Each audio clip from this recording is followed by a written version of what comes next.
Good evening, friends, followers, channel members. How are you all tonight? I hope you're well. So something a little bit different this evening. We've not done this for a while, actually, so possibly you could say this is long overdue. But a nice Q&A session, nice and informal, not doing anything daft, no real ops flights, and I'm aware that during all the real ops flights that we do, I sometimes get loads of questions asked, which is great, but sadly, because I am actually concentrating on sort of the state of the aircraft, it means that I quite often miss the questions that you want to ask me about the aircraft and things, so I thought this is as good a time as any to do a nice little Q&A. Anyone's got any problems with the A320 or indeed Microsoft Flight Simulator, the fly-by-wire aircraft itself, then hopefully we can get you sorted and flying again, particularly since the release of the new stable build of the A320NX. That's obviously got a lot of you now flying that, which is great. Since the weights and balance of the aircraft has changed as well, thought again it's catching a few of you out, but we can have a little look at that as well. But yeah, lots to delve into. So we're going to see. Tom Fisher, straight away, you've got the invisible problem. Okay, Tom. So if you're in your simulator right now, hopefully you're not in the middle of a big long flight. If you are, then yeah, presumably you've got an invisible aircraft, so you won't be flying anywhere.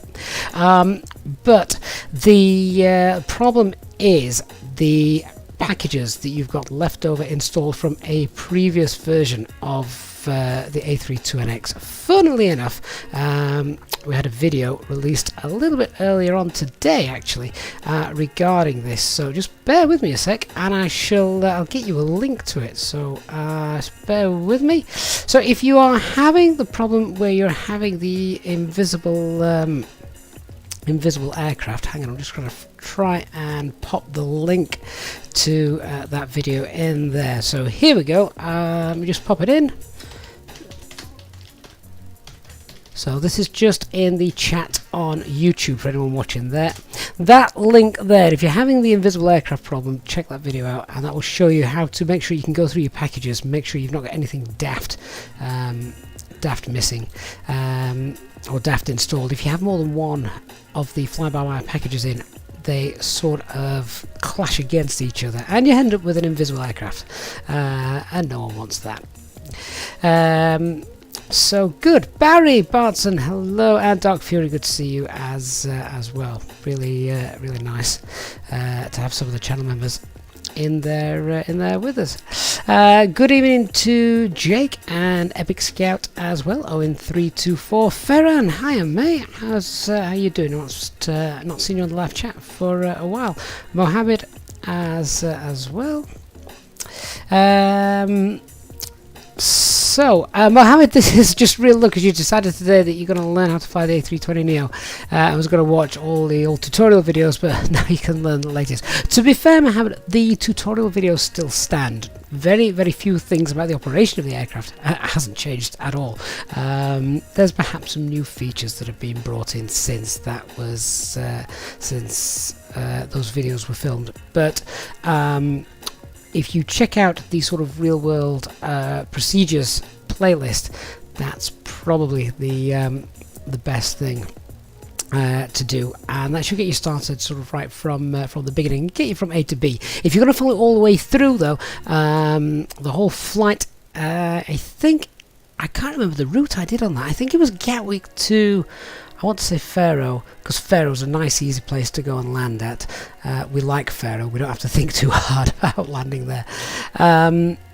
But yeah, so give yourself about 3 hours if you can. If you want to follow all the way through from start to finish, give yourself about 3 hours, get yourself a cup of tea, get a pen and paper, and literally get YouTube on one screen, or your tablet, and obviously the simulator on the other, and you can follow it all the way through. Fly with Realism, is this an A320 tutorial? It's a Q&A session on the A320, so we can show little things off if we want to, yes. So anything specific that you want to know. Vruden the Great, you have the problem that shall not be named. Oh, which one's that? You're going to have to name it. I have no idea what you're talking about. J-Hog, good evening. Do I have a big hammer for your PC? You've wiped everything. Windows, Flight Simulator, everything. You've got a long night ahead. J-Hog, I have run out of fingers to count how many times you've reinstalled everything. So, goodness knows what's happening there. Vruden the Great, this is a really good shot of the aircraft. It looks quite neat, this, doesn't it? Yeah, I'm actually just in the drone camera mode, so obviously I can move that around. I've based the video at Bordeaux, available from Orbex, of course, one of the supporters of the channel. It's also an EasyJet destination, so I thought, why not? Strange thing about Bordeaux, though, if we want to do an ILS approach, we can't do that here because it's RNAV, but some of you may want to see an RNAV approach as well. Dark, where does the discrepancy in weights and balance come from? Yours seems okay, but sometimes, I know what you're saying, sometimes a little bit off. I honestly don't know. So my operational flight plan compared to SimBrief appears to be giving around 58 58 kilograms extra in weight. No idea what that's about. I don't know where it's come from. It's almost like last minute the ground crew have decided, hey, you know what, we've got a few extra tons of cargo that we can shove in, so let's go ahead and do it. But yeah. Tom, you don't know how to delete aircraft from your content manager. If you watch the latest video, Tom, that should watch it all the way through, mate, and you should see how to do that, because basically when you select on any package in your content manager, it should say there should be an uninstall or delete option. I forget which phrase it uses. But yeah, and all you have to do is obviously select it and uninstall it and delete it. The thing to do is not confuse your content manager with your community folder. Two separate things. Michael Jones, whatever they did in the hotfix, has your sim running pretty good. You've had no crash to desktops or other issues so far. Michael Jones, many of us, myself included, now want to know, what have you got in your community folder? What have you got in there? Because that seems to be the key to a lot of crash to desktops. Barry, you want to know how to fly a holding pattern? Okay, we'll see if we can get. We might not get through everything tonight. Holding patterns are pretty straightforward. What we can't do at the moment, of course, is pop them in the flight computer in the MCDU to do automatically. In the real world you can, but sadly that's not yet modelled in the fly-by-wire aircraft. It is coming, so you have to do them manually using the chrono, and it's basically giving it a turn and yeah, flying the hold which you normally see on the charts. We'll see if I can find a holding point around there. Vruden the Great, you're still getting crash to desktops, but it's running better. The 68%. How have you calculated that? It's 68% faster now. ON324. Question on the new weights and balance system on the MCDU. Is there no way to enter cargo in it yet? Right. Well, you have to remember, of course, that the A320 isn't a cargo aircraft. So the weights that you're popping in there are passengers plus their luggage. The cargo isn't treated separately. So you would I mean, do you use SimBrief, Owen? So the fly-by-wire aircraft uses a standard weight of 104 kilograms for every passenger. Now obviously that's quite heavy for a passenger, so that is, I think it's, I don't know what they work it out at, something like 88 kilograms plus whatever to take it up to 104 kilograms. So that's their baggage hold. Every airline uses slightly different weights, but that's the magic number for the fly-by-wire aircraft, 104 kilograms. That is one passenger plus their baggage. So cargo doesn't really come into it, as it's included. Danny, hi everyone. Can anyone tell me how to get rid of the tips every time you point your mouse on the instruments? Right, this is quite an old problem. Let me just see if I can address that. So if we go to the escape key, and is it under, I think, is it under general options now, this? Let me have a quick look. Might be accessibility. Ah, there it is. The cockpit interaction system needs to be set to legacy. Once you've set that to legacy, you shouldn't have a problem. So hopefully that will solve that for you. Stephen Murray, good evening, mate. Hope you're well. And Talia Johnson as well.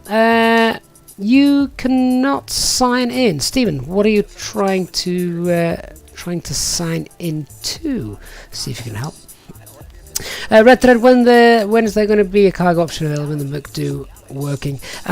So if you're talking about loading cargo as in your passenger baggage, as I've just explained, you don't actually need to do that. I don't actually know if there's a cargo version of the 320. I wouldn't have thought so. It's much too small. But there you go. Jake, try landing at Exeter again. The last time we landed there, we messed it up. Yeah, we weren't really doing that properly, were we? I've just realised the Nightbot might be a little bit drunk and giving duff information, so just bear with me for 10 seconds or so whilst I get rid of that. And actually, I think it is behaving, so that's quite neat. So Jake, yeah, I'm currently in Bordeaux. We're not flying up to Exeter tonight. Vida, what format in SimBrief do I use? So I use the Easyjet layout, which I guess is probably could have had a good guess for, couldn't you? So here it is, operational flight plan layout, Easyjet, which makes sense, and I really like it. All of the information on there is just so easy to understand, and I think once you've looked through it a couple of times, you'll see that there is actually a detailed tutorial on the channel explaining everything that the SimBrief operational flight plan gives you, but it is when I do it in the Easyjet format. So if you're using something different like the Lido format, I know a lot of people use that because I think when you first sign in to SimBrief, I think Lido might be set there by default, but obviously change that to Easyjet if you want to follow through with those tutorials. Tom, will the Microsoft A320 get uninstalled? Not if you only uninstall the FlyByWire ones, Tom. Don't uninstall the Zobo A320. Fran, where can you find the emergency briefings that I announced prior to starting the engines? Okay, yeah, so the emergency brief that we do, which basically becomes like a well-rehearsed script, which is essentially what pilots go through. It almost is like you have a script and they need to go through it. Of course, it can become a little bit dangerous because you get so used to sort of reading this script, you know the script backwards. It can become dangerous because you can sometimes say the words, but it's not actually computing what's going in. So for instance, we're here at Bordeaux, and if we're going to fly out of here, I think runway 5 is currently in use, runway 05. So the engine out procedure that you're referring to here, Farhan, can be found in our Discord server. Let me just cue the Nightbot to bring the Discord server up. Hang on one second. I shall just grab that for you. So the link to our Discord server should be coming up in a moment, and in the pilot's briefing room is the emergency briefing. It's called the European, I forgot what the document's called now, something like the European Takeoff data tables. Well, that gives you your thrust reduction and acceleration altitudes, as well as your engine out altitudes for every major European airport. So for example, here at Bordeaux, runway 05, thrust reduction is 1160 and the engine out acceleration is 3160. It's a standard engine out procedure, so we fly nice and straight out if we had a problem after departure. So we pull the heading bug because we don't want to follow a SID or anything like that. We pull the heading bug, fly out on runway heading. Once we are at 1,700 feet, we make a right turn to the Dirac holding point. and all of that information comes from this document available in our Discord server. So if you want to go and start adding that into your brief to make things more realistic, then head on over there and you can go and grab that. Speaking of the Dirac holding point, of course, then, because that's not in your sort of on your radar, so to speak, you need to have a good look and find it. So if we were departing 05, a right hand turn then to the Dirac holding point, so that would suggest it's down here somewhere. Of course, the great thing about SimBrief is if you haven't got a clue where it is, you can just search for it. So let's have a quick look. It's not going to be it's not going to be that one. Oh, there it is. There's the Dirac holding point. It's actually just a waypoint, which for some reason, I don't know quite why it's not showing itself up in Navigraph, but it's around here apparently, and that's the point at which you would enter a hold while you decide what are you going to do. Are you going to carry on? Are you going to shoot a problem? Or are you just going to return and land? And the idea with these holding points is that they should set you up for a nice approach back in. So I bet now if I go to the charts for Bordeaux and have a look at the approach chart, in fact, have I got any there? Oh, there you go, look, there it is. So there is the Dirac's holding point. So the engine out procedure would be depart 05. If you have a problem, then right hand turn to Dirac's, and then we enter the hold, and from there it sets you up very nicely for the RNAV approach back into runway 05. So they are all very carefully constructed, and big thanks goes to our resident pilot on stream HD, who most of you will probably know, for providing information like that. But you can go and download that in our Discord server. So that's good. Sim Travel, good evening. I love the streams, thank you. You've got a question about the landing procedure, specifically about the rudder. You always seem to swerve off the runway centerline. When do you use the rudder precisely? Okay, so quite a few people, myself included, up until a while back, when I first started, I always presumed that, let's say we were landing in a crosswind, that you would use the rudder all the way down the ILS to come in, and you'd use the rudder to try and keep yourself nice and lined up with the runway on that centre line. So the rudder was used for crabbing. That's not the case, not with the Airbus and the airliners anyway. Perhaps with the general aviation aircraft, but not with the 320. So the big thing to remember, Sim Travel, is those rudder pedals, stay off them until you get to about 30 feet.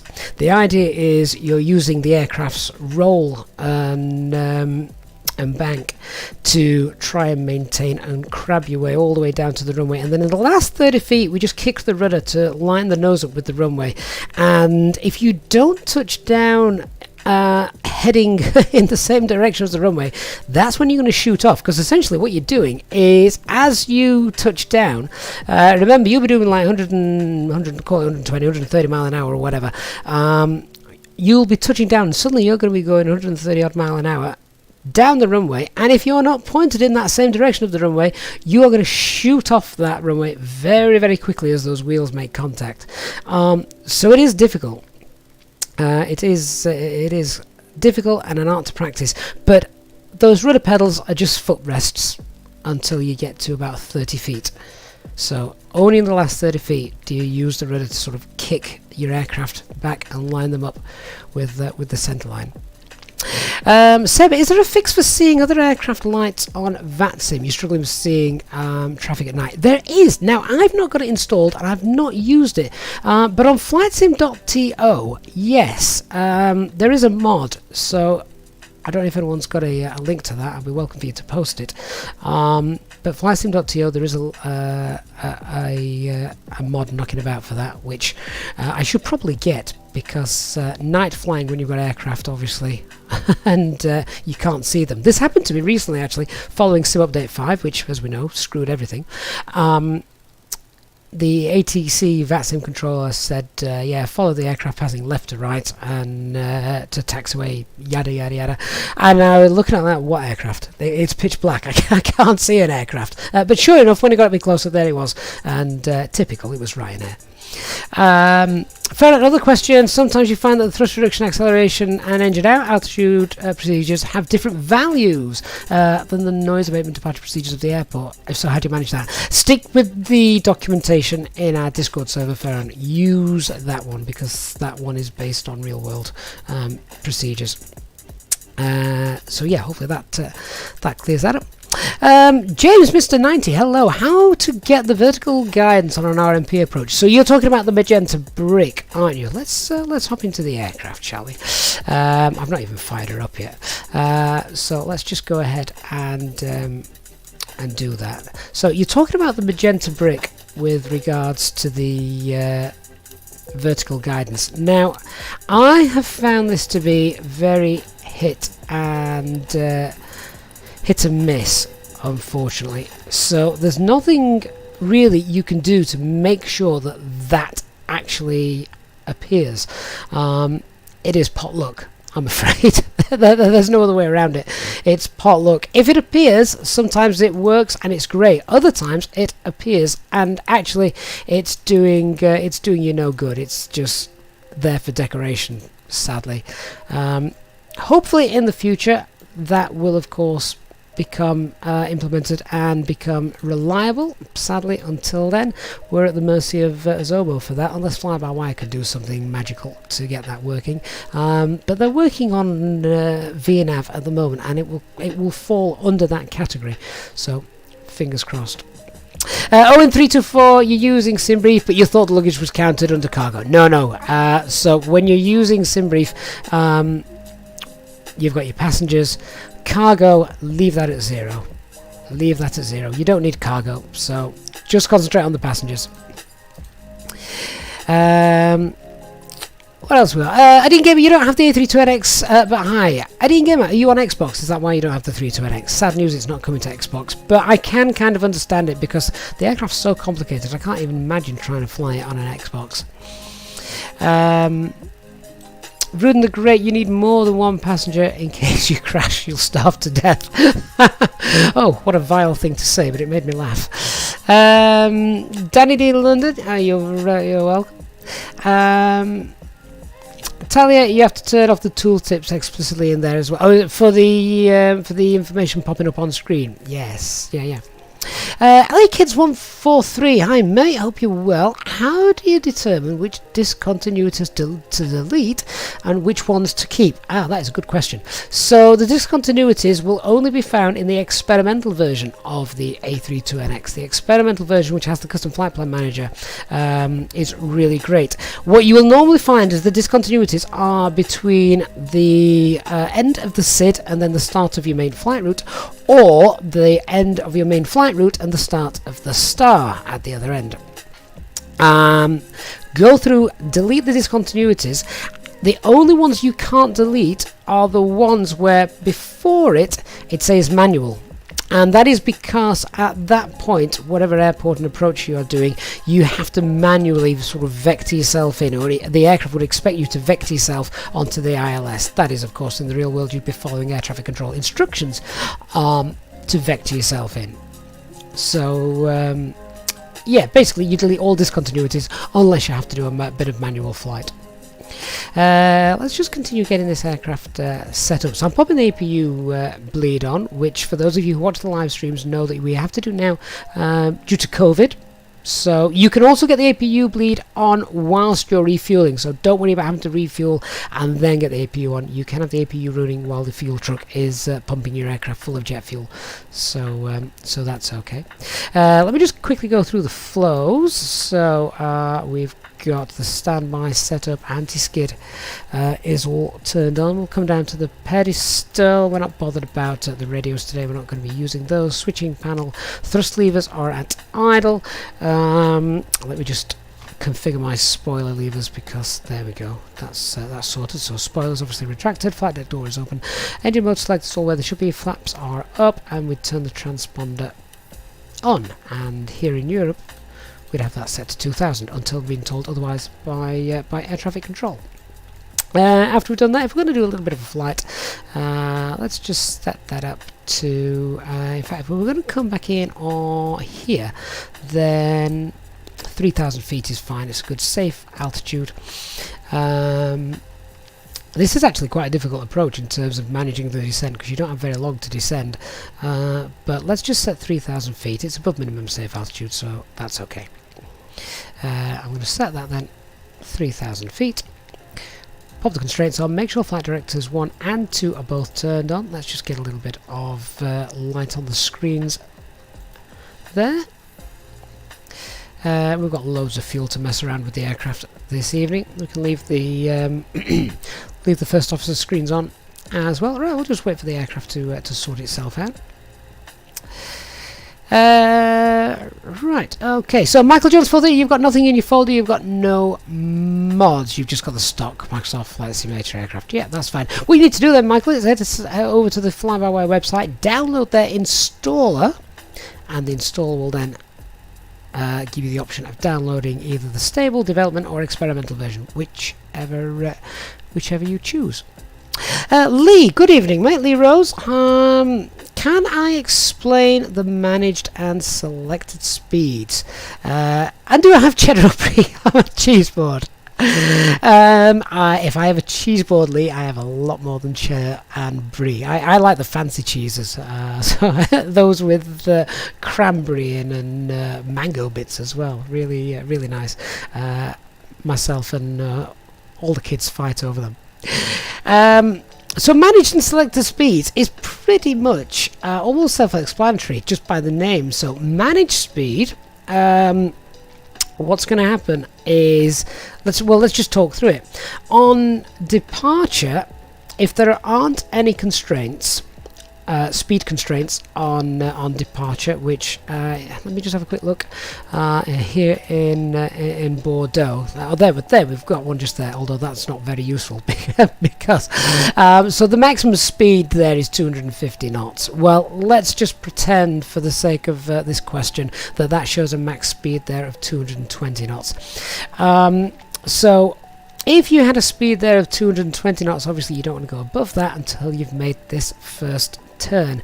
Now, there are a couple of ways that you can do this. If you're in managed speed and the constraint is showing up in the navigation computer on your flight plan, if you're in managed speed mode, then it should respect that constraint. However, I don't think I've ever seen that actually work in the simulator itself.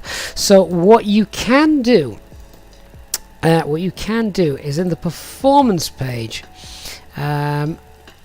so you go to the next phase and select a pre-selected speed. So if we wanted to go no faster than 220 knots, you could actually, if you wanted to, type 220 in there, and the aircraft would then target 220 knots on departure. Most of the time, though, you don't always have speed constraints. So on a normal departure without any speed constraints, when you're in managed speed, as you are for takeoff, then the aircraft will target 250 knots below 10,000 feet. Once you get to 10,000 feet, it will then target the cruise speed, which has been pre-selected for you by the use of your cost index. And normally this is around about max 7.8. So that's all in managed speed. On descent then, managed speed is maintaining that speed of around Mach 0.78. Be careful when descending though, however, because that affects your rate of descent. And then when managed speed really comes into play is when, after you've activated the approach phase, which I don't know if that will show here if you've not got anything set up. No, it won't just yet. But when you activate the approach phase, when you do that and pop it into managed speed, you then start to slow down to green dot speed, which is the best lift to drag ratio. And then after that, when you pull flaps 1, it starts to drop down to, I think it's 180 knots. and then actually it might just be a little bit higher than that, but it drops down to S speed, which is around 180, 185 knots, depending on the configuration of your aircraft.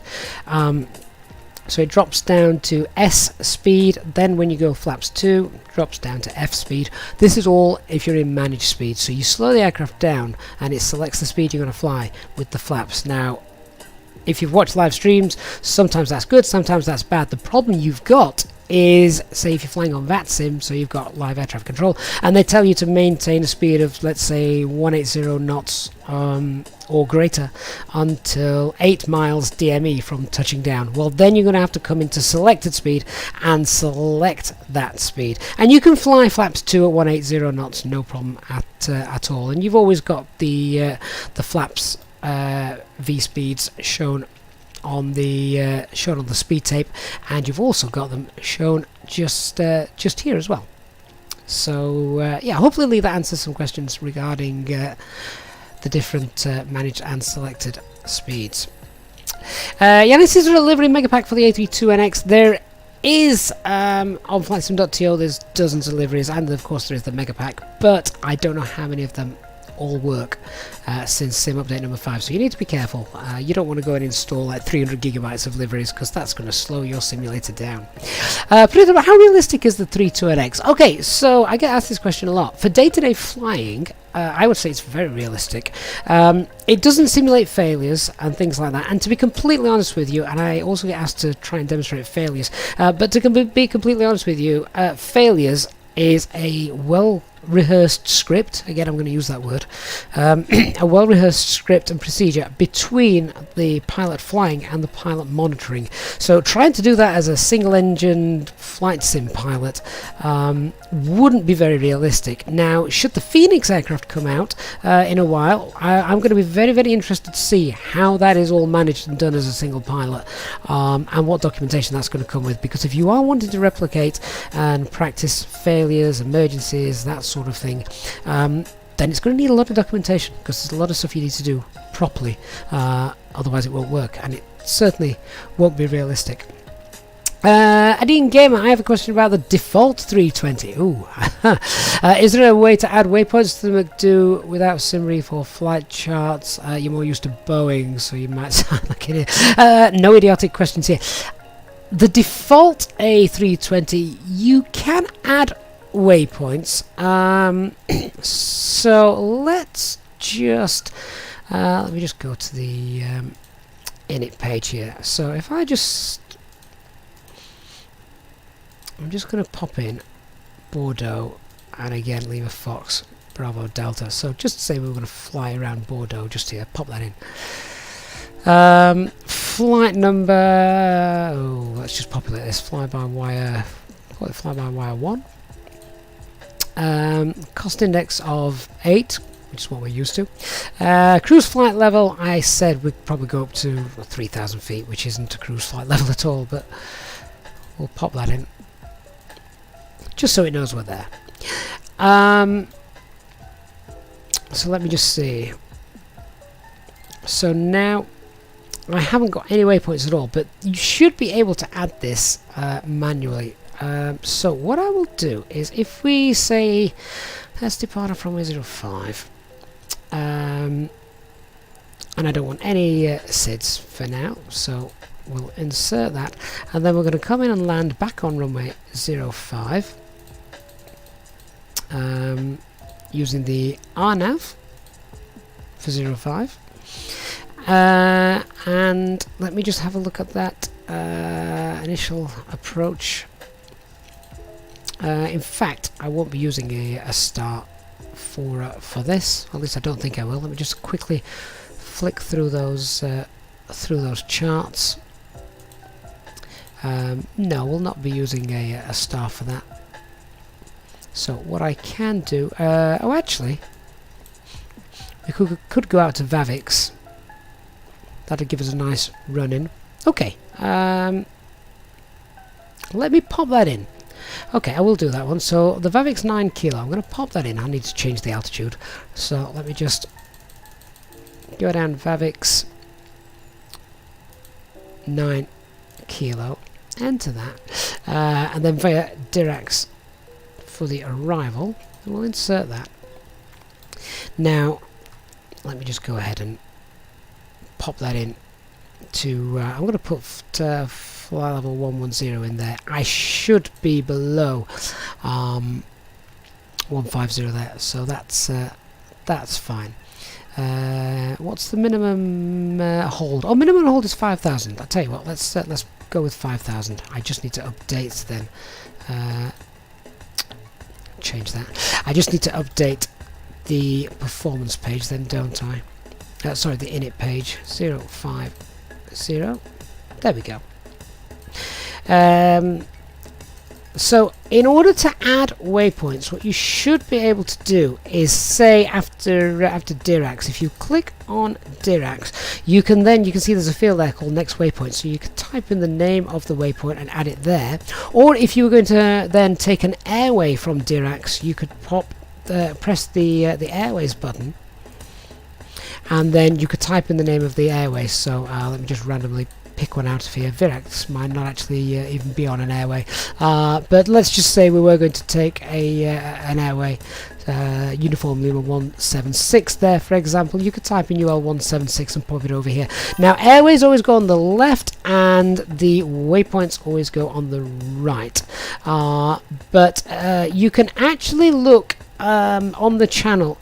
There is a inputting your Simbrief flight plan into the MCDU tutorial on there, which for the default A320 still works and still rings true. So you can have a go with that.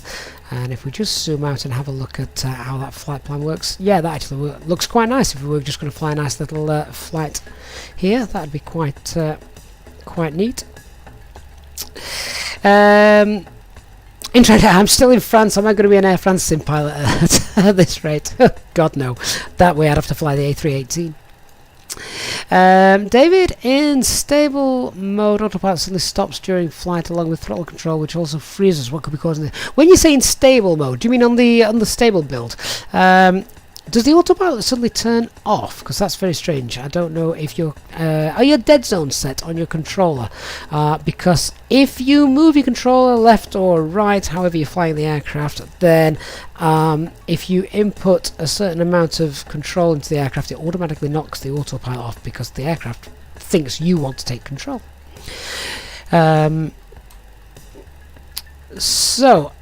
Owen321, another random question on VATSIM. When ATC come online just when you're approaching the top of descent, should I descend at that point and call with my intended altitude when you can?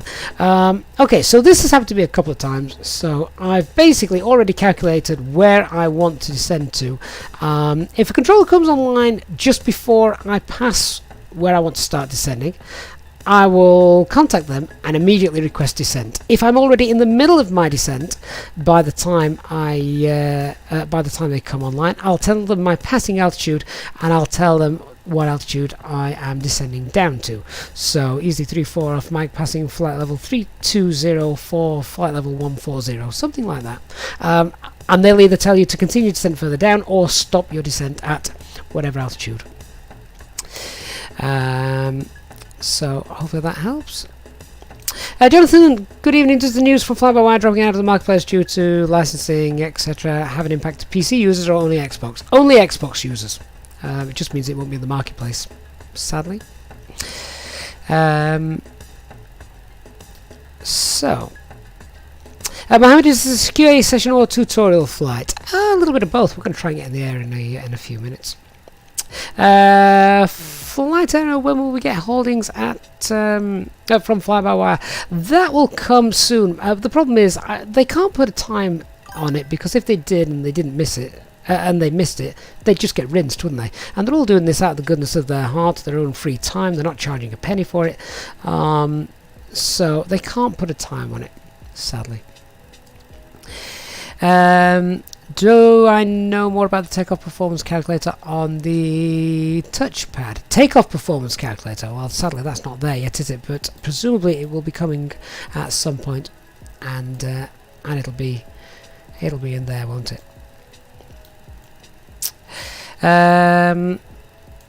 So let's have a look and see what else have we got. 777, why is the aircraft turning and holding when you put the arrival into MCDU? Right, 777, are you putting your arrival in when you're on the ground, as I've just done right now? Because you should put it in before you depart. That's for fuel planning purposes. If you are putting and changing the star during your flight, then you can have problems, and that's a simulator issue. But if you are in this aircraft, the experimental version, it flies beautifully, and you won't have any problems.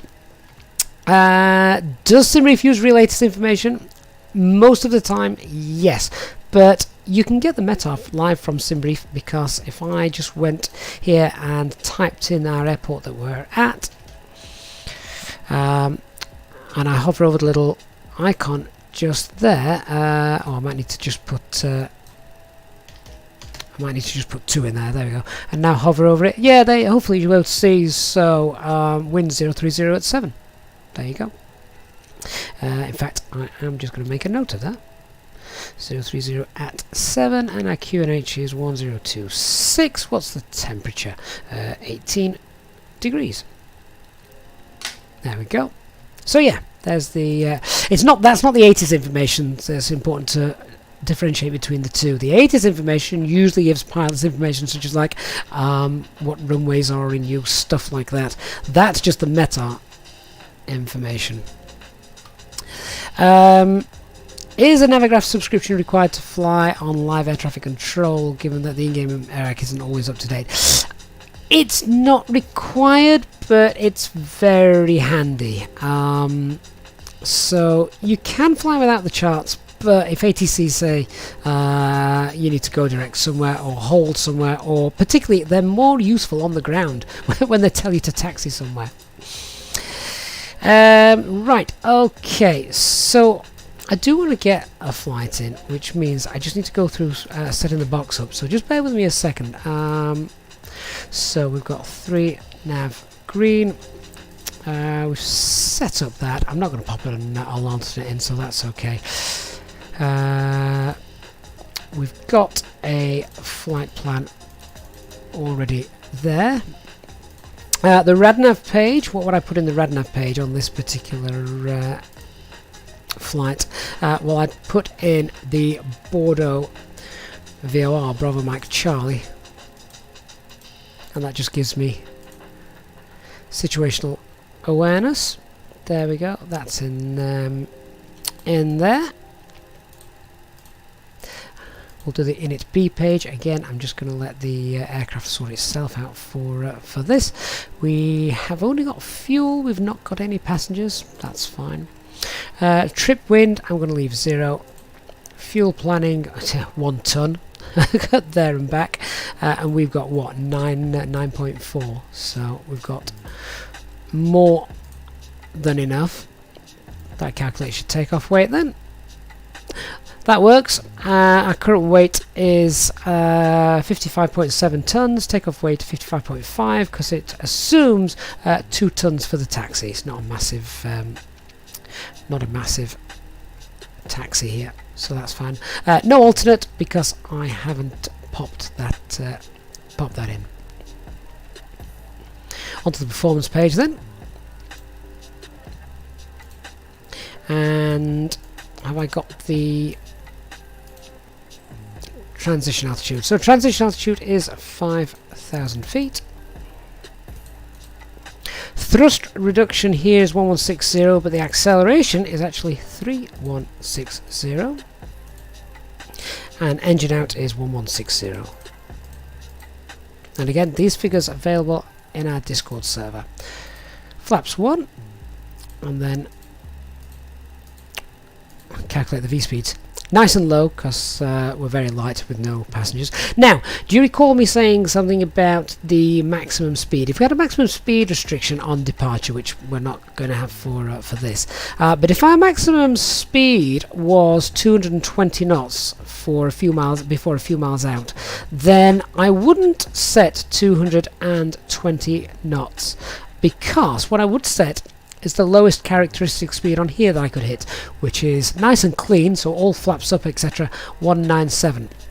What I could do then is pop in here 1, 197. So what the aircraft is now going to do is, instead of accelerating away to 250 knots, it's going to hold 197 knots until I put it back into managed speed. Now I know that sounds a little bit strange because you expect this to be managed. Well, what's going to happen, and you'll see on departure, is we will take off, and then this will change from the dots and dashes, which is managed speed, to 197, so it'll become selected speed automatically. When we want to accelerate away, we can push that, and then it will target 200 and 250 knots. Okay, I'm not going to bother with pushback. We're just going to taxi ourselves down there. So things we need to make sure is all ready. We're going to run the before start checklist, so we'll just disconnect the external power. So cockpit preparation, lock that door, is all done. The signs are on and auto. ADIRS, we've seen 3 nav green. Fuel quantity is excessively high, but I'm not too bothered about that. 9480. We can also check that that's loaded and balanced correctly. You'll notice it's slightly less on the left. That is because the APU is running, and the APU draws its fuel, as you can see from the left hand tanks.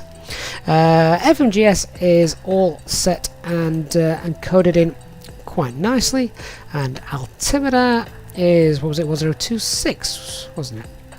So let's just go ahead and change that.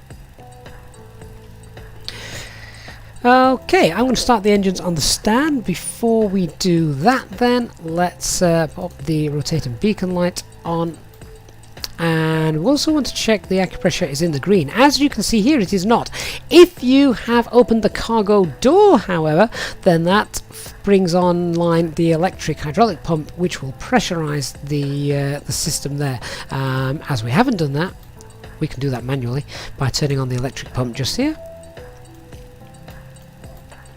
and that should start to pressurize the yellow system. Make sure that's in the green, then we'll start those engines.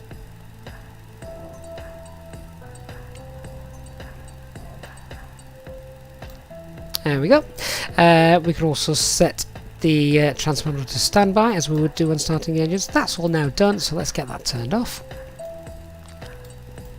Okay, so we're going to do our engine start, then I'll come back to some more questions. Whilst the engines are starting, I am just going to go and grab a quick drink, as all this talking is making me rather dry-throated. So, to start the engines then, APU is running. Just before that, we do the before start check below the line, so we want to check that. Just turn that SD page off. Windows and doors are closed and armed.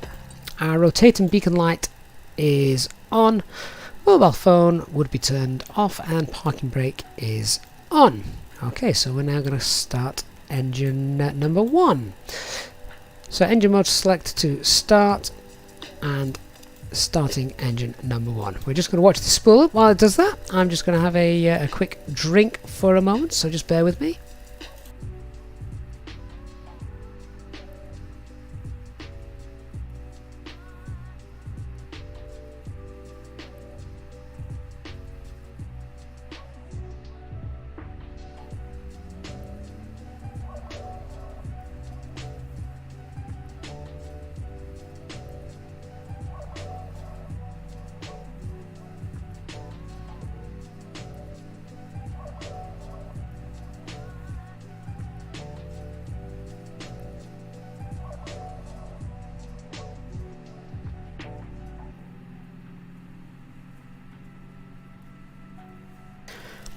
Right, okay, so engine 1 is obviously starting. Graham, what happens with the flight plan on the approach in the experimental version? It's still obviously in testing. What you'll tend to find is the closer you get to your airfield, the more it sorts itself out. And it's all to do with the speed of your aircraft. Engine number 1 is available, so we now start engine 2. As you start to slow down, you'll see that the flight plan sorts itself out ordinarily, so that's fine. Christian, you saw me review takeoff calculations earlier on in the year on the touchpad. Do you know where they are in this process? I'm afraid I don't. It would be nice to see that, but sadly it's not in there just yet, is it? Shehu, you see there's a new aircraft profile in the earlier video. Yes, that's right. Are you good to use the A320NX Devon experimental profile now? Do the weights and balances all match up? They do, give or take 58 kilograms, which is a bit strange. But yes, they do. That's only for the experimental and developer version, though, not the stable build. Land O'Lakes, the Simbrief airframe with a fuel factor of +8. Well, I've not actually tested it, but the FlyByWire team are telling me that it should be now +10. So try that.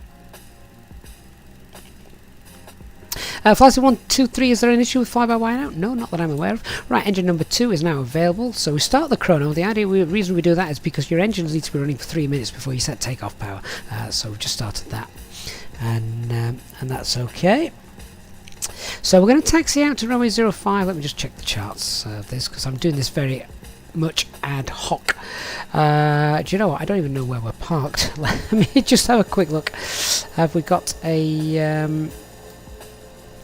Yeah, so in reality, we would push back. We are going to be very naughty, and we're just going to taxi forward and round rather than messing with a pushback. So we'll taxi out, and then we're going to cross the taxiway down here, across this runway, and then we're going to depart runway 05. So apologies to the tug driver who's about to get run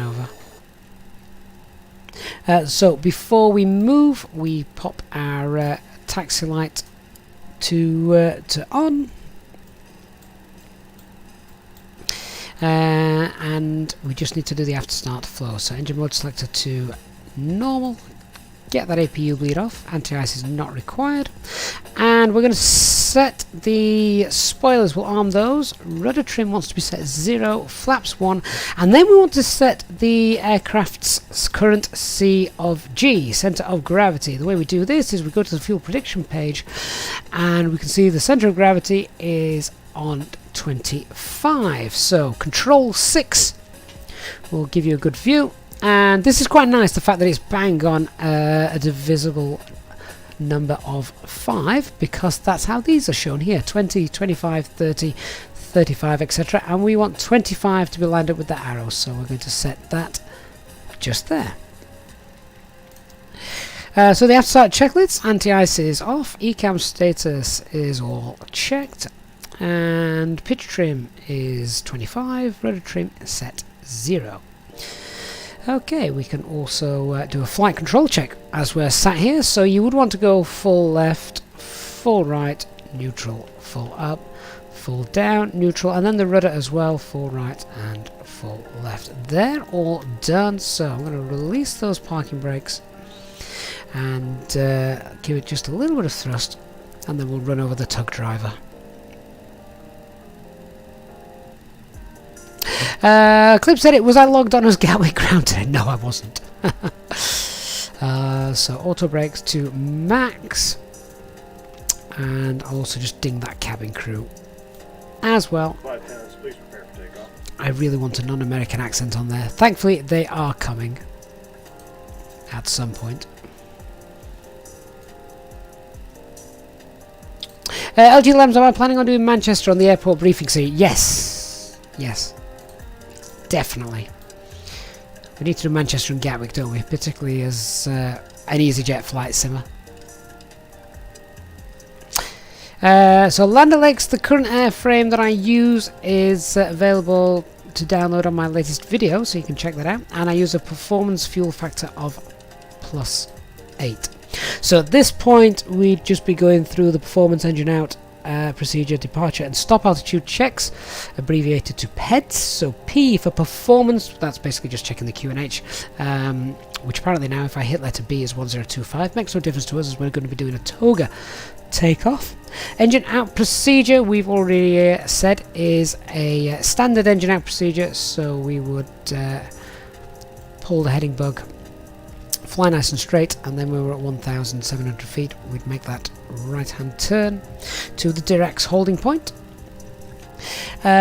Departure, D for departure, matches what we have. Just make sure that it's all coded correctly, which should be fine. And then the stop altitude, make sure we know what that is, and does it match what ATC has given us. In this case, no ATC, but we have set 6,000 feet, so that's all done. Now we're away from the terminal as well. Let's get the in-op radar predictive wind shear on. So they're all set as well. Anikate photography, can I share the PTU sounds? It's like, I've missed that because obviously we're now moving.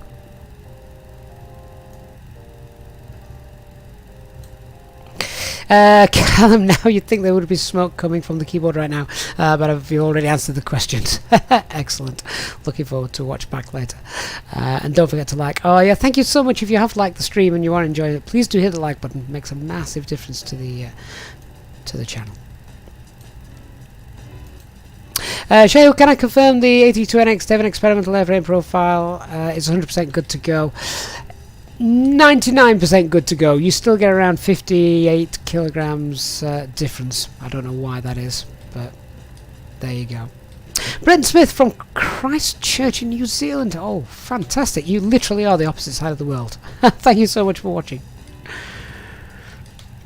Interactive. Short question from you. When you're departing using toga, you just have to enter a flex temp. No, just leave it blank. Leave it blank. Now we're going to depart runway 05 as we've sort of semi-briefed here. I just want to check what's the length of runway 05. Do I need to backtrack or is it long enough? We're on Delta. Oh no, toga takeoff. We should get out there, particularly as we're very light as well. So that's going to save a little bit of time. So that's good. Kieran B, is there any way of adjusting the 3-degree descent slope, or is that automatic and unchangeable? How do you mean, Kieran? If you're on the ILS, normal descent slope is 3 degrees, but there are some that are steeper, there are some that are a little bit shallower, but if you've captured the glide slope, it makes no difference, because you'll be following that, presumably. So, yeah. Driddy, how did I calibrate the throttle quadrant? You're using experimental version. When you calibrate it on the flypad, it says the flex overlap toga. Right, that is because... that's a great question. Parking brake on while we sort this out. So on the settings page, where is it? Aircraft configuration, is that it? Where is it? Oh, the detents there. Yeah, so basically what it means is that the range between the two overlap each other. So I think a lot of people get confused with this because what they try to do is they get hold of their physical throttle, whatever throttle lever you're using, and they try and move it to 0 for idle, then they try and move it to the climb detent, then the flex detent and toga. And when you're setting up your throttle, do not look at your virtual thrust levers. Look at your real thrust lever. Put where you want, and your real thrust lever, put where you want your thrust to be idle at, which would obviously be the bottom. Then put where you want your thrust to be climb at and hit apply, and then save apply. Then continue that through to where you want the flex detent to be and where you want the toga detent to be, and it is where you want it to be with your physical thrust lever. Once you've applied all of those and set, then they will match up with your physical one. The virtual one will match up with your physical one, and I think people do get confused. They try and get these in the correct detents here on screen in the simulator rather than your real detents. Just set them wherever you want them to be. They can be anywhere you want. So yeah.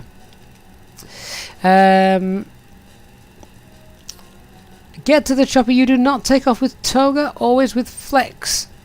Well, in the real world you tend to use flex if you are certain that you have the correct calculations for it. If you're not certain, you use toga.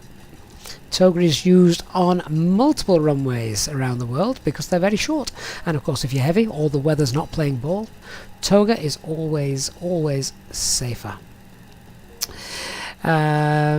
And Drini, you use toga for takeoff and go arounds. Yeah, that's right. GBase 85. Am I running the sim still with the GeForce GTX 1660? That is right. I am indeed. So let's have a look at taking off.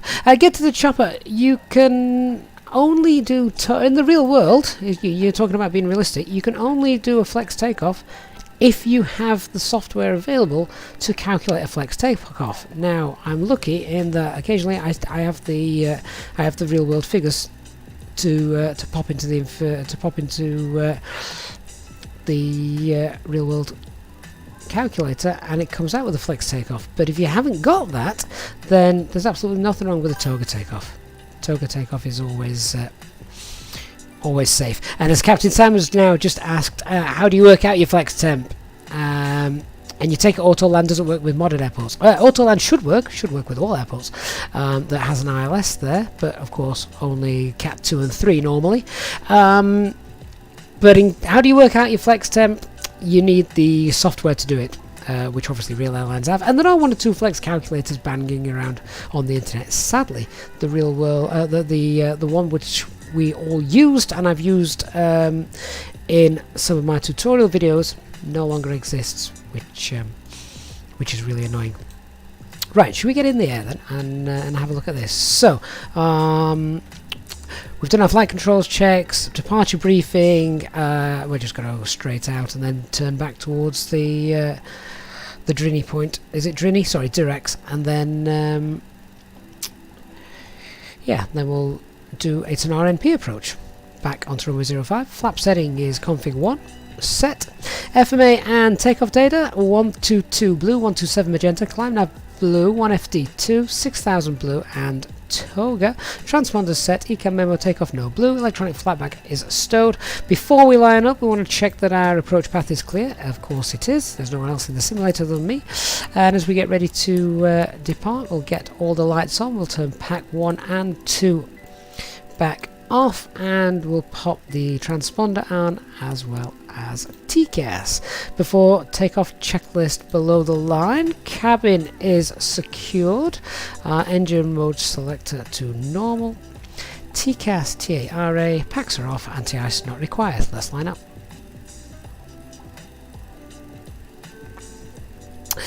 Dark, can I explain the noise abatement again at the beginning? Right, so the departure that we're going to do here is noise abatement 1, which basically means that when we hit thrust reduction altitude, we're going to pull the thrust levers back to the climb detent, but we are not going to lower the nose. We want to keep that nose up. We want to keep the climb rate nice and high. They want us away from the ground before we start accelerating away. And if you've got the figures, Dark, for off the Discord server, pop those in, and hopefully it becomes very clear. But we're about to do noise abatement 1 departure, which is not the norm. Noise abatement 2 is normal.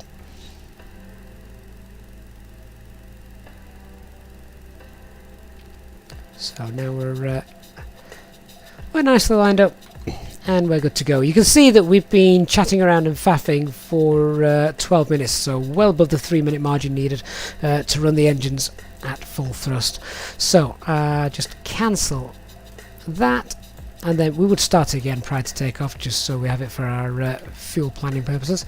Okay, packs are off. Let's go. So we're going to set 50% N1 or thereabouts, and then engines are stable. Let's set takeoff thrust, which for us is going to be toga, so man toga, SRS. Speed selected look is showing at 197. Runway is not showing on the FMA because there's no ILS on this runway. 100 knots, there we go, that was quick. I keep forgetting we're actually quite light. V1, rotate. So about 5 seconds to get up to about 15.5 degrees. Follow the flight directors. Nav is now showing. Positive rate of climb. Gear up.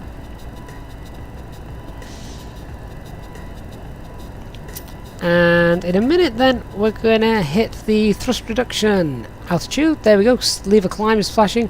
So we're going to go and set the climb detent. So we've got thrust climb SRS though. We're still following the speed showing there on the flight director. Now that's going to go right in a moment, but we'll just keep out at this for a moment. And if you have a look in a moment, we're going to pass the acceleration altitude, which is 3,100 feet. As soon as we do that, the flight director commands us to lower the nose so we can start accelerating away. We're not going to accelerate away too much, however, because we had a speed there of 197, which we put in before departure. And as you can see, we're now in selected speed. That's done that automatically. So we can now just follow the flight directors. And what I'm going to do now is I'll start that right-hand bank. And got that nicely lined up. Let's put Autopilot 1 on, shall we? So Autopilot 1 is now flying the aircraft. We'll get those packs back on. Realistically, you should leave 10 seconds between the two of those.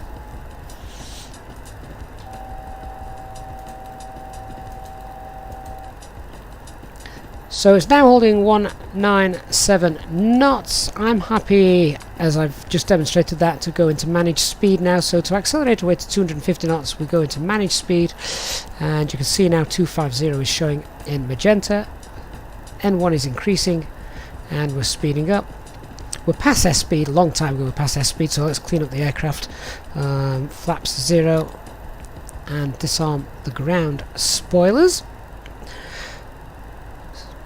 And as you can see, as we accelerate away, the time dropping, we're 34 miles from Vavix.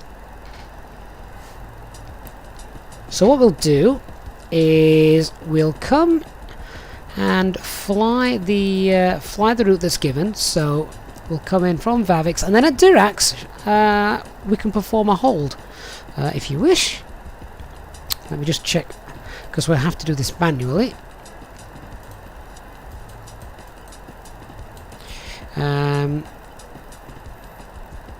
So there's the hold at Dirac. So the entry is 325, and to find out, as we have to do this manually of course, we've got 145 in the other direction.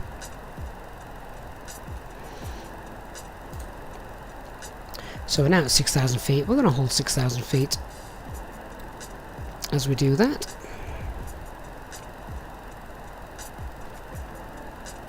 You can also see, because we planned an RNP approach, the VDEV brick is there. Now whether it works or not, that is an entirely different matter.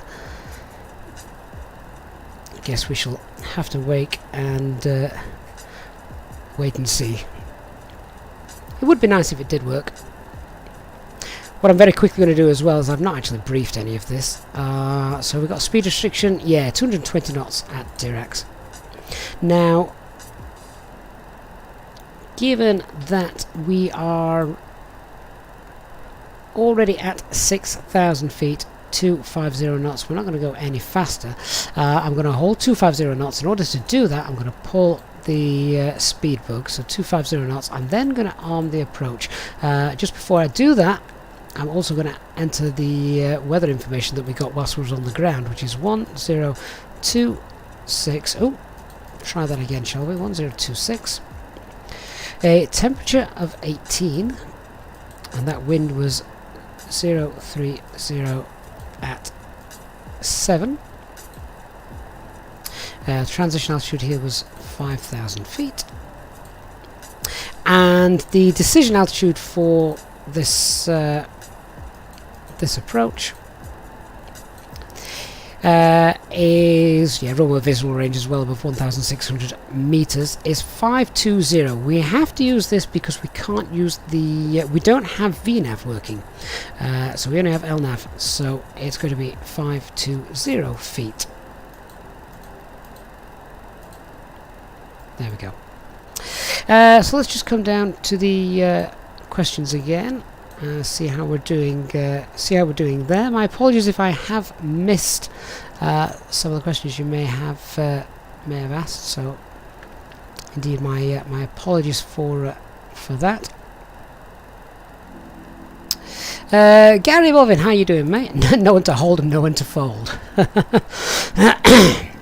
Yeah, the hold feature is going to be really nice when that's working. And I stay away from VATSIM events until that's working. Goodman, good evening. Can I tell you why the autopilot is constantly turning off? It's basically a problem to lock it back in.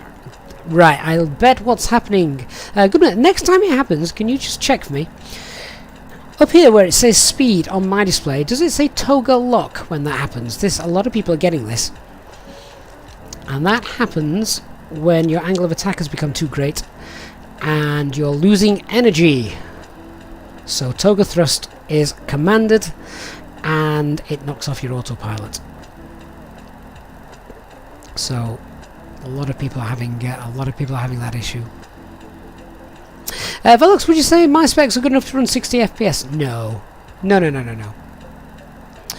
SS, it'd be great if SimBrief could calculate your flex as well. That would be nice.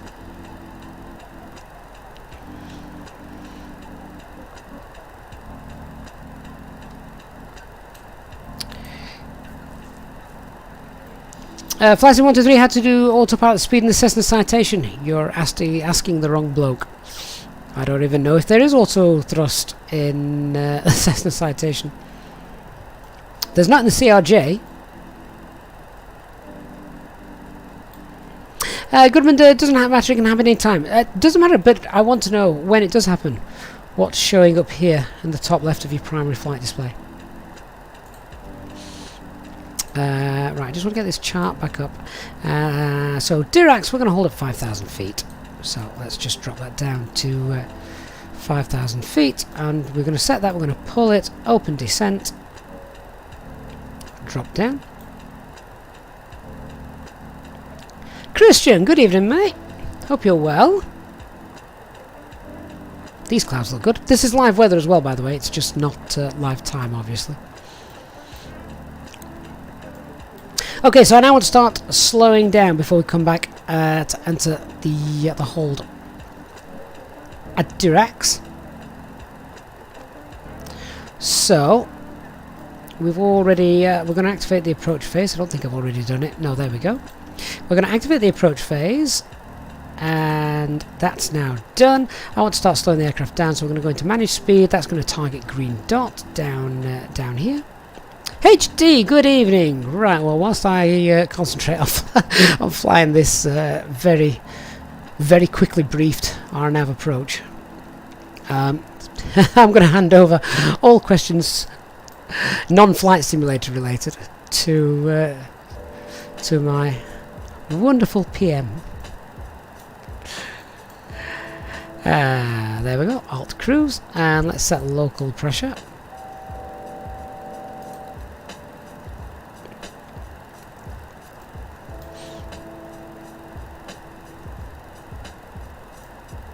Now, just notice this. It's targeting 220 knots, and that's because of the speed constraint just there. What's really interesting with this is it has been causing some issues with the aircraft spooling up thrust-wise just as you're coming into land, and it's because it's targeting 220 knots, and you can see that just there on the speed tape. I want to be targeting green dot. So, I wonder if I can actually go and delete that. If I go to the flight plan page and have a look here, there's the speed constraint 220. If I now clear that, will that work? There we go. I've cleared the constraint. It's now slowing the aircraft down. That magenta triangle is gone and it's targeting green dot. Lovely.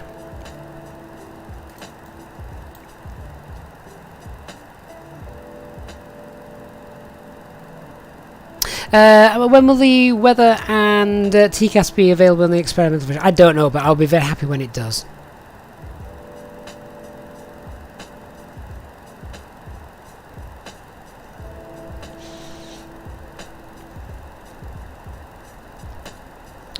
So what we're going to do, HD, if you've just joined us, you may have been lurking in the background or watching Bake Off.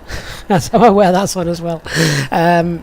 We're just going to fly a manual hold at Diracs just to show how we can do that. So there's Dirac coming up.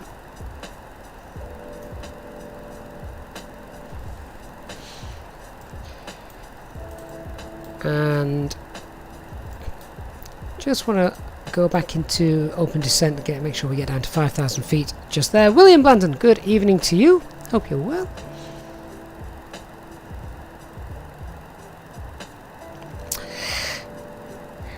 Oh, Bake-Off's just finished. Sam FS, obviously we don't ask, or HD won't answer any questions regarding his real type rating and employment. Alt Star, coming up on 5,000 feet.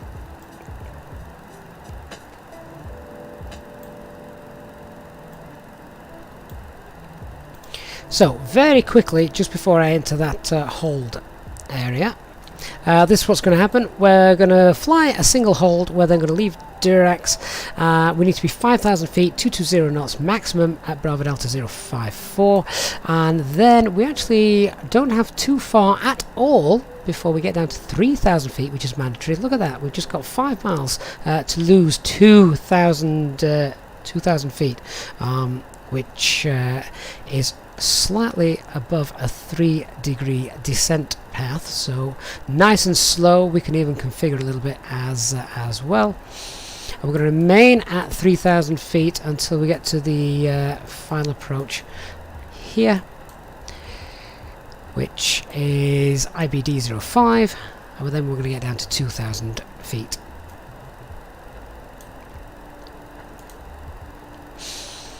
Sam FS, you're ex Stansted and now London Gatwick. Okay. Oh, I was really sad when Stansted closed. Although I did have a mate that was based at Stansted as well, and he got out just before, so that actually worked out quite well for him.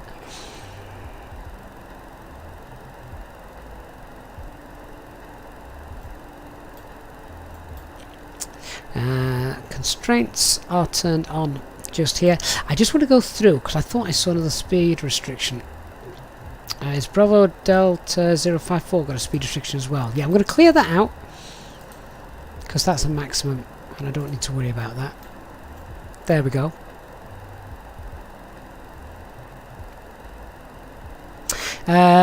Christian, can you ask any questions you like what kind of cheesecake is served on you today? Yeah, you can ask anything you want, Christian. That reminds me, Christian, for those on the Discord, I've got a photo I'm going to send you later. So in order to fly this hold, here's what we're going to do. The entry is 325. We're going to fly over it. We're about to pass over that in a second, but I've just pulled a heading mode on that. So we're now going to turn a left-hand turn to a heading of 145. I'll show you the chart in a second.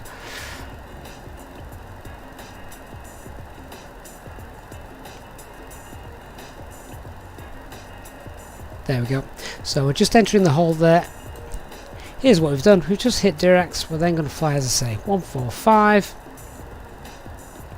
And we'll time that for a minute or so.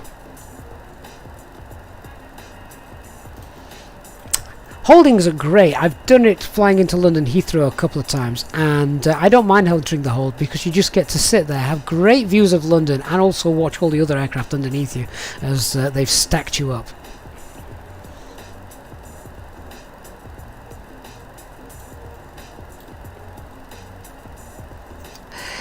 So once we've leveled out at 145, we can then start the chrono.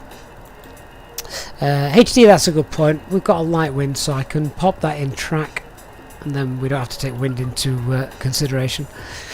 There we go. So as you can see, I perhaps started that turn a bit late, doing it manually rather than in nav mode, because sadly my nav doesn't work. We'll just wait till we get a beam Dirac, and then we'll start that 1 minute timer. There we go. So I can start the chrono there. To be fair, there's a chrono here as well. There's 3, there's 1, there's 2. That should have been done at pushback. That's useless for holds. Don't use that one. That was a fog brain moment. Use this one or the one on the navigation display. And all you're going to do is fly for 1 minute, and then we're going to turn the track back to 325, and then we're going to come back in and we'll just pop it back in nav mode and continue. Oh, in 324, the thought of doing a manual hold on VATSIM freaks you out. Yeah, that's exactly why I won't do events. Not yet. It's relaxing when the autopilot does it for you, quite right. And I'm sure the pilots holding over London think exactly the same.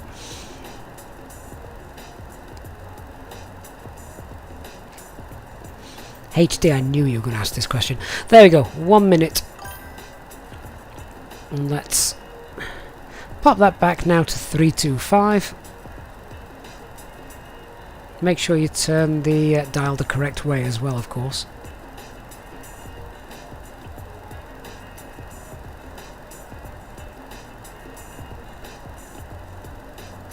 Oh, but when you thought the autopilot could fly holdings, it can in the real world. Can in the real world. But yeah, look at that.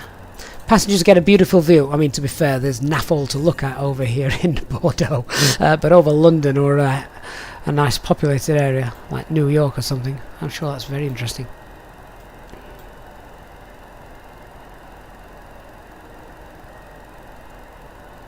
So we'll continue now, and then we'll bring the aircraft into land to finish the stream. If you've enjoyed the stream so far this evening, guys, please do give the stream a like, and of course if you're new you can hit the subscribe button and turn on the notifications bell. Look at Christian getting in there with the gold star. I hope that better be some big cheesecake. So that's bringing us back into Dirac right now. Once we get there, then I'll go back into nav mode. I can come back out of track actually now. So back into heading. William, you have a quick question. Some flight plans in the game make you fly hold before landing. Is this normal? That is the full published approach normally. Whilst the approach may be normal, in reality it doesn't happen very often, because ATC pick you off the star and vector you in. Willie, good evening, sir. Rick102 for an RNAV, do you press the LS button and does the approach mode work? No and no. So just keep watching with me, and we're about to go and do this. So as I pass over Dirac in a moment, we shall head back into nav. There we go. So we're now targeting Bordeaux 54. The max speed there is 220 knots. That's fine. And that's going to bring us in. And as soon as we leave Bravo Delta 54, we want to get down to 3,000 feet. I'm going to have flaps one out before that as well, as we need to get down pretty swiftly, and it's going to just help us configure and slow our speed down. Oh, Vida Hiedman, good evening, sir. Hope you're well. Thank you so much for joining us, and welcome to the First Officers Club. Really do appreciate that, Vida. So if you're on our Discord server as well, please do drop us a message and make yourself known. I'd love to chat to you on there as well, and I hope to see you on many more flights in the future. Thank you once again. FB, good evening.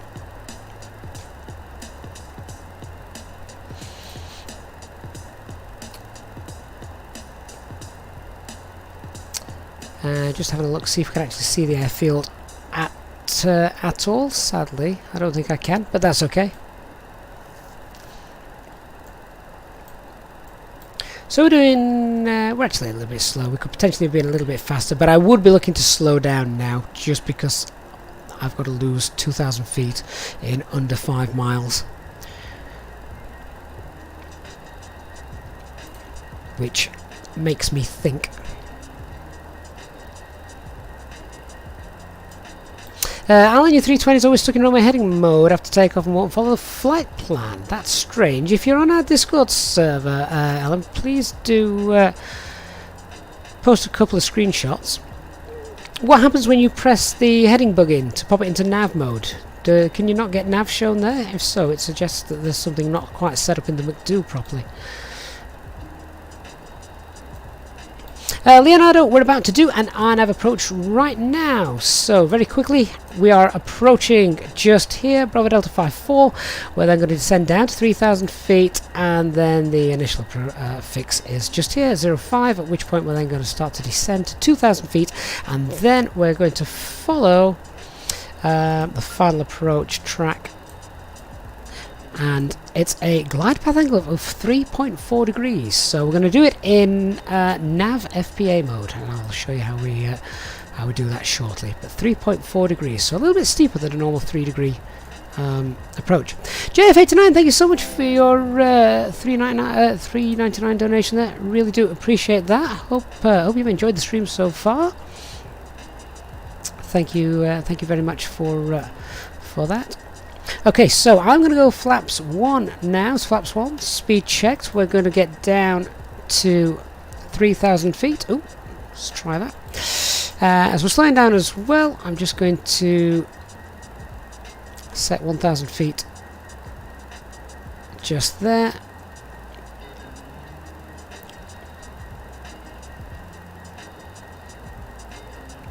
And that should give a bit of extra time to get down, as we are nice and slow at this point.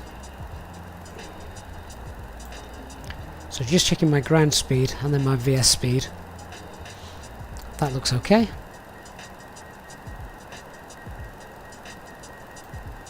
Alan, the way to think about that is if you push, you're entering managed mode, so everything that you've programmed into the flight computer. So you push control to the aircraft, or if you want to take control back with the autopilot, you pull control back to yourself. So push control to the aircraft or pull control back to yourself.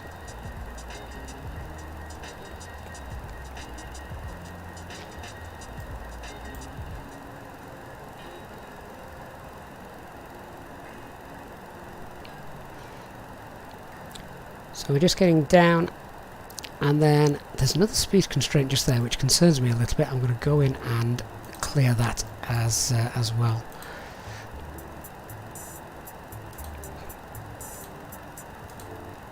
There we go.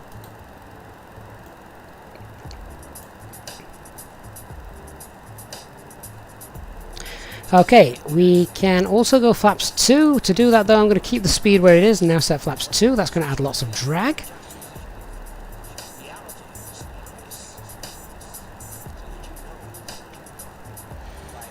That will also help us get down to 3,000 feet quite nicely. Speed Alt Star, 3,000 feet. And after leaving 05, just there on the navigation display, I'm going to pull 2,000 feet.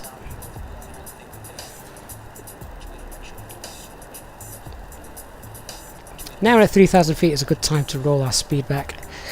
160 knots.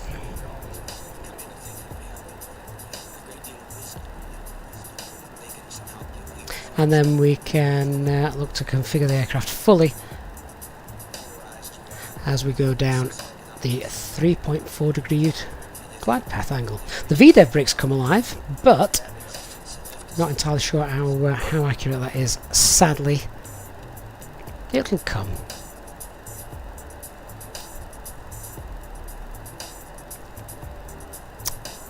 So they go right hand turn. Let's get down to 2,000 feet.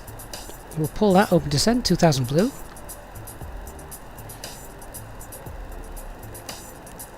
And now we're going to go into nav FPA.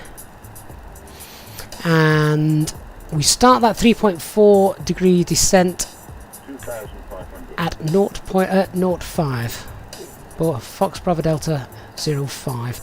And to make sure it descends at the correct rate, we're going to pull 3.4 at 0.3 miles before it. So there you go. We're 2.6 miles from it at the moment. Runway's in sight. It's a nice clear day today anyway. And it's 5 miles between this waypoint and the runway.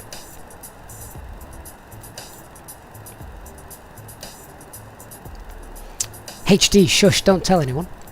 Right, let's start configuring with the landing gear. Spoilers. We'll ding the cabin. Please prepare for landing. And we can go flaps 3, speed checked. Pulled the flaps lever slightly too far then, I didn't want to go just then, but we'll run the final checklist in a minute. 3.4, 0.3 degrees out, there we go. So we've set 3.4 degrees descent flight path angle. That's going down, targeting VAP, and we're now fully configured. Landing checklist, so the cabin is secured. Auto thrust speed, go around altitude is not set because I didn't brief it, but it's 4,000 feet, so let's go ahead and set that. There we go. And ECAM memo, landing, no blue. So the minimum descent altitude for this was 520 feet. We can see there's nothing in front of us. We've got a nice clear day.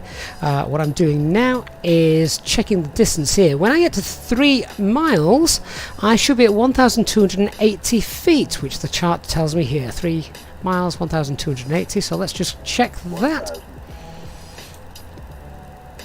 So I'm perhaps a little under, but I've got the runway in sight. I can lift that up a couple of degrees.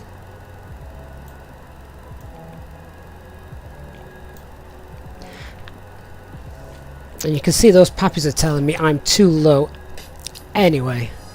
And at 2 miles I'm looking for 930 feet. So I'm now going to disengage the autopilot and just arrest the rate of descent.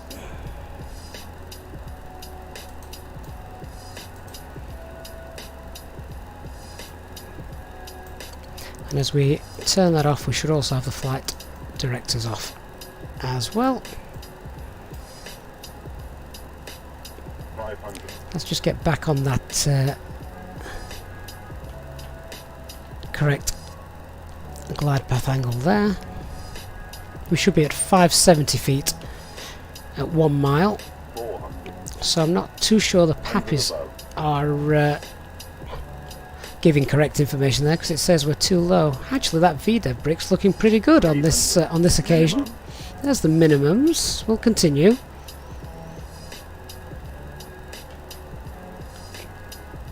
Nice headwind straight down the line.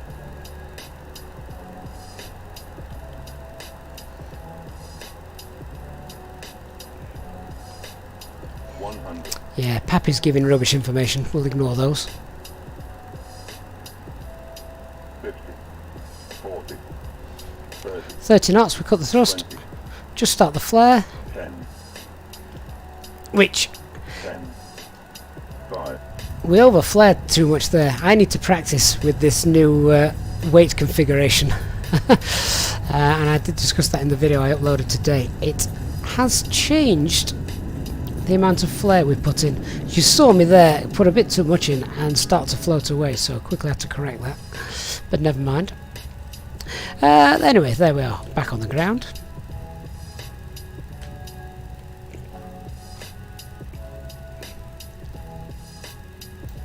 That's what happens when aircraft logic is changed, right, HD? And then we go vacate the runway. We can get the lights off.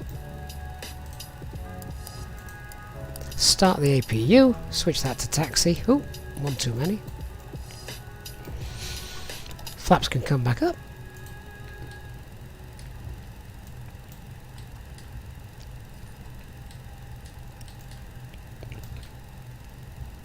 So if you are flying the experimental or the dev version with this new weights and balances in place, then just check, just be aware of the landings that you had got right perfected used to flying the aircraft. It's not quite the same. You don't need to flare quite as much as I just did then. Right, let's pick a parking stand, shall we? This one looks good. Taxi light off so we don't blind the ground crew. Willie, I will blame the tools. Quite right. ON324, you did the exact same thing as I just did with the new configuration. It makes a difference, but as HD will attest to, it also happens in the real world.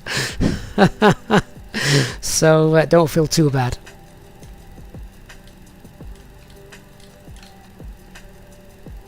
There we go. Let's shut our lovely aircraft down. 1 and 2, and the APU is obviously running as well.